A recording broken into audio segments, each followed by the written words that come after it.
let's just go ahead and get started tonight. I want to bring a very special guest up. He was actually the first recruit that I actually helped get to college. In Division One, he came from the same school you guys are from, Stephen Decatur High School. He was an all-state running back there. Everybody knows who he is. He went to Lehigh University, graduated in 4 years. And that's a blessing right there. And this is DJ Key. I want y'all to ask him some questions. He's going to tell you a little bit about the college process, how it worked for him, and some things that you guys need to expect, and some things that maybe, DJ, maybe you can share with them some things that you wish you would have knew going into college. So without further ado, I'm going to leave the floor with you. How hard do you think the schedule is? Like, I know I heard it's hard, like really hard, but how hard would you say it is?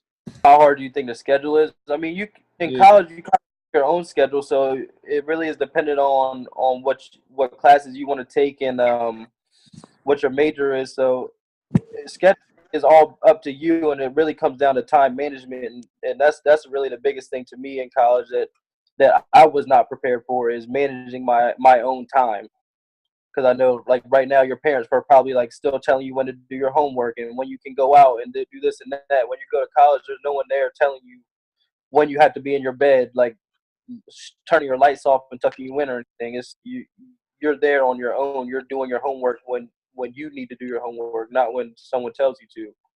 So, like, time management is more important than worrying about the busy schedule, because you make your own schedule. Really, you and your coaches make your schedule just based on around your practices, around your games, around your lifting times, all that stuff. So scheduling is, like, up to you and your coaching staff. Really, it's not really anything tough.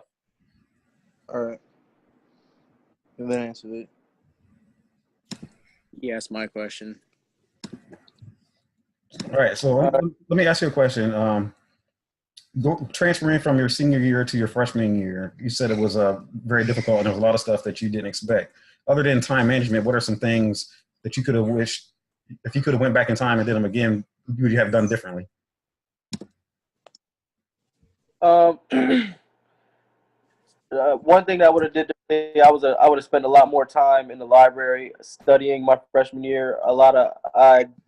Like I said, I didn't know how to manage my time, so I spent a lot more time doing social things instead of, putting my head in the books and focusing on the grades, and that really put me behind going into my sophomore year. I had to really dig myself out of a hole and,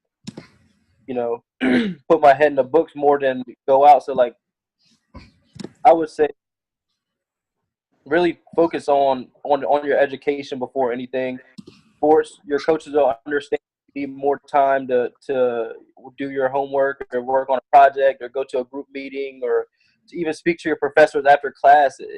Coaches will understand that education always comes first, and no matter what in the football world, because that's what they're paying for you to get an education. They're not paying for you to play football.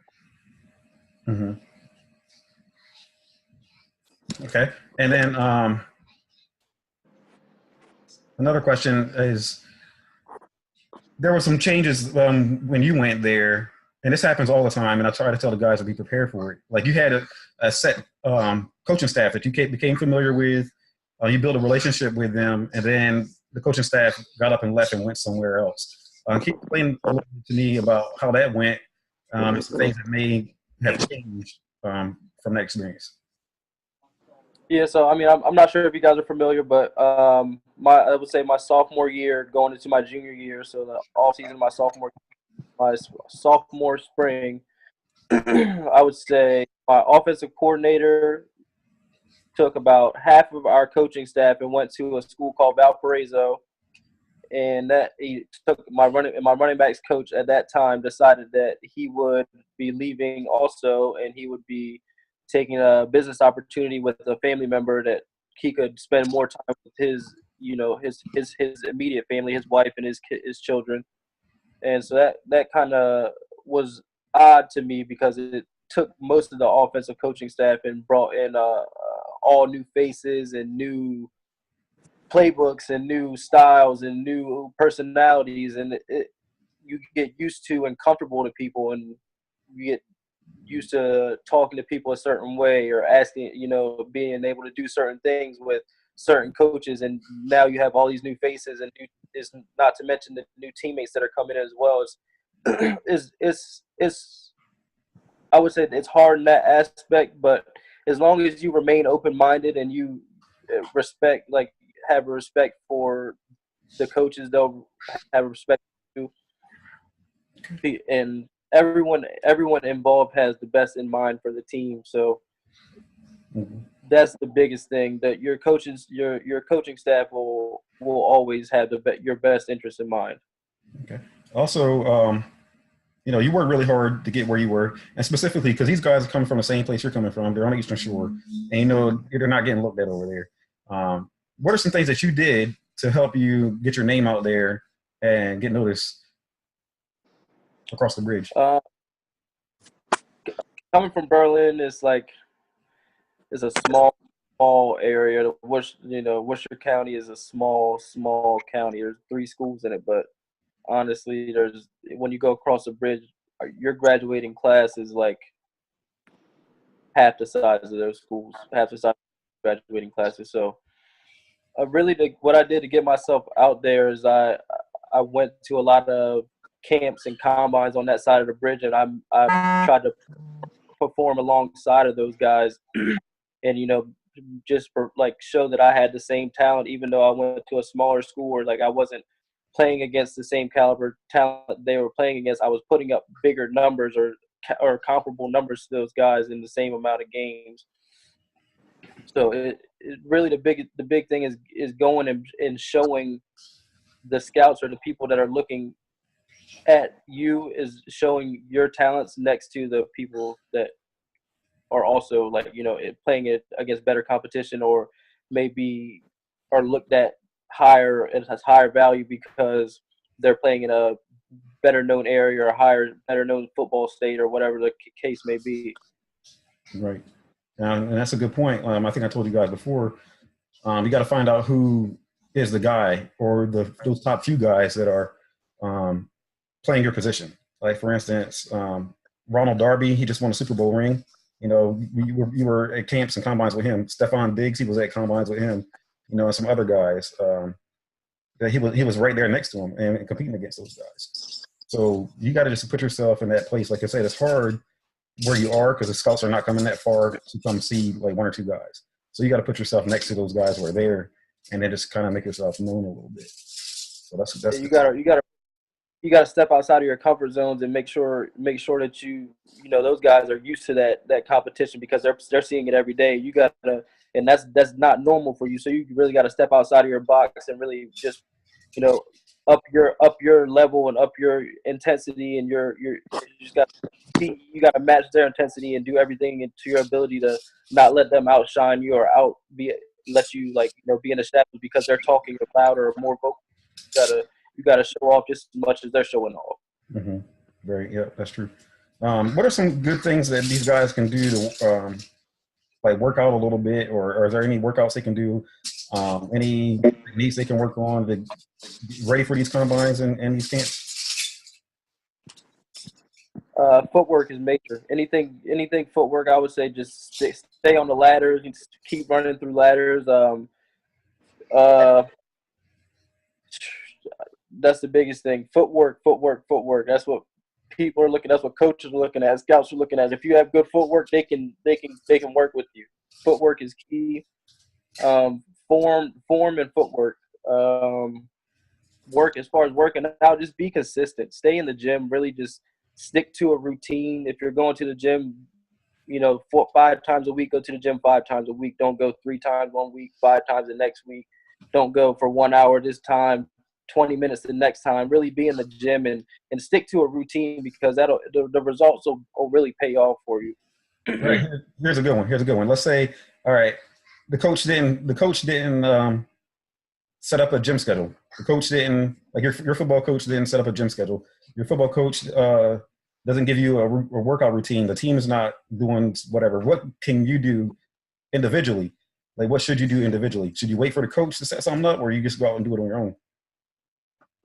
You should never wait for anything. If you want something, you need to go and get it, regardless of who's gonna provide that for you. If you want something, you need to go and get it. Just it's as simple as that. Don't wait for the coach to provide you with a workout schedule or gym times or what workouts you need to do. You know what you need to lift. You know that you need to do bench. You know that you need to do your cleans. You know that you need to squat. You know that you need to do all the little lateral raises and all that stuff in between. You know what you need to do. So get in the gym. You can ask somebody else if you need what you need to do. Like when the gyms are open. You know the gym's open after school because other teams are in there regardless of whether the coach has opened it or not. Don't wait. Do not wait, because if you're waiting for somebody else, and you're going to get surpassed by the guy who's not going to sit back and wait. The guy who really wants it is going to go out and take what he wants. Mm-hmm. Yeah, that's one thing I say all the time is ask for forgiveness and don't worry about asking for permission. So I'd rather go in the gym and work out and get yelled at for coming in if I wasn't supposed to, than versus not coming in at all. Man, that's some good stuff there. Another thing, and this is happening at every school. It will happen at every school that you go to apply to. So it doesn't matter if it's Lehigh or Maryland or Towson or whatever school you go to. I remember there was an instance where there were some guys that got into trouble at your school. I think they went to a bar, got into a fight, and they ended up getting kicked off the team. How can you, or how did you, separate yourself from the guys? Like, these guys are on your team that you work out with every day. You're in classes with them. How do you separate yourself from these guys and stay out of trouble and keep yourself around the right people? Well, what's funny? What's really, really funny about that is one of those guys was my roommate. Another one of those guys, well, the other 3 guys lived on the same hall as me. So, I mean, there really was only one bad guy in that situation. The other guys were just kind of in the wrong place at the wrong time. And there really was, that's what the case was. There was one bad guy, and they just happened to be friends with him, so they kind of took rap as well. But the thing is, stay away from the situation is you got to know when and where to be. They were out at the bar. They were under 21 years old. They had no business being in a bar. They're supposed to be in their dorm room. We were supposed to have a game that weekend. We're not supposed to be out until Saturday night if we're allowed to go out at all that week. So they're just not following team rules. You just got to know where to be, like what you need to be doing. At that time, it's 2 o'clock in the morning, 1 o'clock in the morning, whatever it was. You're supposed to be studying, sleeping, something that you should be sleeping at that time, honestly, because if you're not sleeping, then if you're not getting enough sleep, then you're not going to be able to perform. You're not going to be able to perform in the classroom. You're not going to be able to perform on the field. You're not going to be able to perform in the weight room. Sleep is also a big part of making it through college. If you're not sleeping enough, like I said, you're not going to be healthy. You're going to tend to get sick more. There's a lot of things that sleep can keep you in college. It's hard to get sleep is not easy to find with your busy football schedule and academic schedule. So you need to be sleeping when you can. It's hard.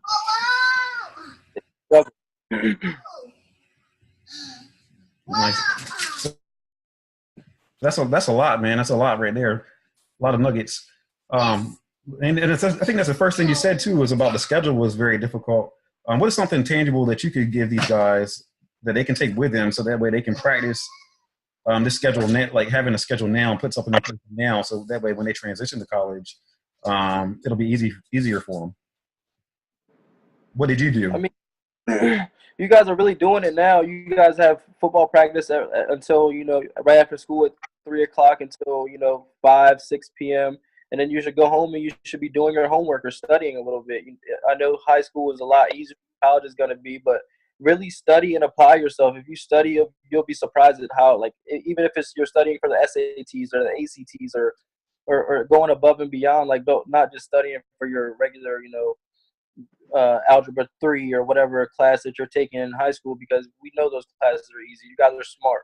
If you weren't smart, then you wouldn't be here with Coach Cortez, because you guys are doing the right thing here. But again, like, study, just like it's about sticking to a routine. You're doing it. You're going to practice. You're coming home. You're taking a shower. You're studying. You're going to eat. You're coming home, taking a shower, whatever the case may be. But stick to a routine and really stay to it, because if you start like varying from that, then you'll start to see your grades are slipping, or you're like not getting enough sleep, or you're not performing as well in the field. And really use your resources too. Like I can't tell you how vital that your coaches are to you in college. Like they'll show you that you have so much access to so many more resources than that you know. Like I really struggled my freshman year in a math course that it was like an abstract math course, and I had no idea that there was tutors for that math, because it was, like I said, it was something that wasn't like algebra or calculus or anything that I'd ever seen before. So I went to my coaches like halfway through the semester, and they were like asking me like, "Why didn't you come earlier? We could have helped your grade." Like blah blah blah, because there's so many tutors.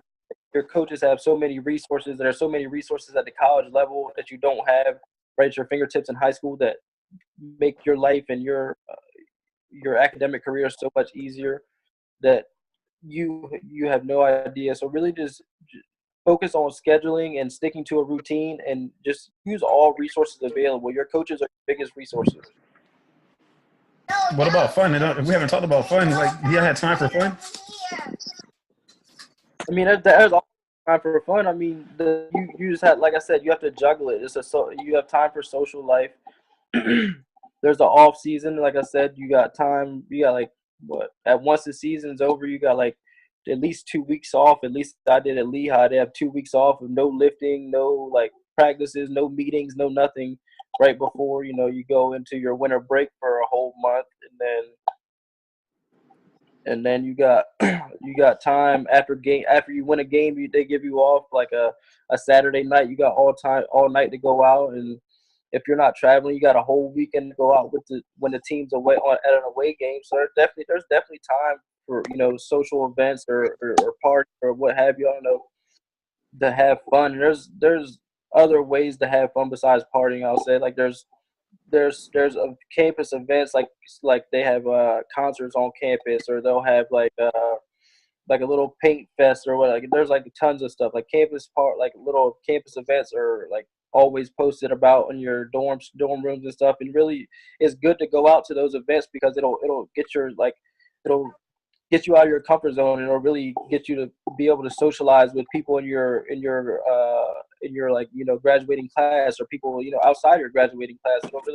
It'll really teach you how to communicate with people instead of behind a phone screen all the time, and really like gives you that one-on-one personal contact, and really go out and see the campus, talk to people, not just text message and all that social media stuff. Really go out and socialize when you get the opportunity to, because it's really vital to see the people and just be a people person, especially as a member of the football team. Is vital to be out in the community. Because it's almost like just jumping into adulthood. You have to schedule it. Like, you have fun when you have a day off of work, so you just can't just go out anytime you want, even when you become an adult. So it's kind of like just training you. That's some great stuff. All right, one more thing about your diet. Did you have a special diet that you eat? Or are you like, what are you doing as far as your body? Kids, you can't eat whatever you want. You gotta eat like an athlete. So give me some suggestions on that. Your coaching staff will really provide you with your diet, or you're not your coaching staff so much, but your strength and conditioning staff will really help you out as far as what you need to be eating if you're overweight or if you're underweight, or what you should be eating to build muscle or lose fat or this or that. And really what you should be doing, I should say overall as general, is keeping a high protein diet, keeping a lot of protein, like chicken and beef and eggs and stuff like that in your diet, and keeping the carbs, not at a minimal, but not eating too many carbs as far as like breads and pastas and cookies and cakes and stuff like that, because that stuff will slow you down. It's like simple sugars, and it'll if you're not working out right, it'll build up as fat, and not the good kind of fat that you want.